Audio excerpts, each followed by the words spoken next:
This midday, the Kent County Prosecutor's Office releasing new details about what led to a deputy involved shooting of Stephen Saucier. Our Sarah Grimmer joins us live from outside the Prosecutor's Office in downtown Grand Rapids with that devastating chain of events. Good morning. Good morning. Less than 2 hours ago, the Kent County Prosecutor met with media behind these doors, and they gave Fox 17 these papers. Now, these papers, they outline exactly how Stephen Saucier got shot by a deputy on November 24th. Check out this video. In it, you can see inside the Saucier residence. It was given to deputies by Saucier's wife, Megan Saucier. The entire incident begins after a night of drinking with the Saucier and Megan's friend, Anastasia. After a string of fighting, Anastasia leaves the Sauciers with Megan to go to the hospital. She returns in an Uber hours later. Anastasia's parents return in their own car as well. The arrival of Anastasia's family triggers a new string of fights in which Stephen Saucier screams at and physically assaults Anastasia's mother and father, who are trying to retrieve Anastasia's personal belongings.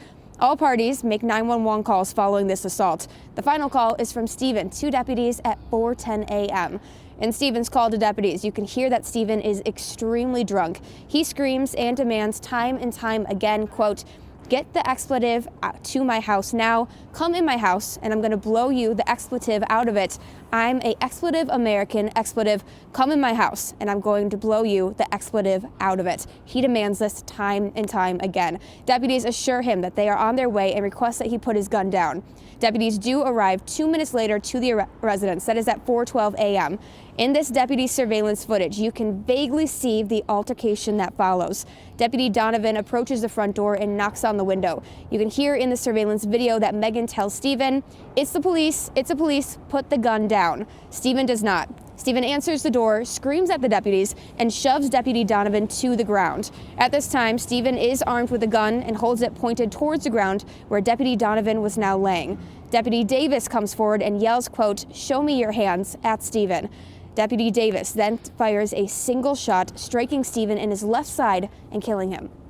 In terms of senseless, this is probably one of the more senseless ones, because there's all these people are, for the most part, no criminal history, nothing. There's no at best there's a shoving match. There's no baseball bat involved, and somebody ends up dead because of kind of how it kind of builds up.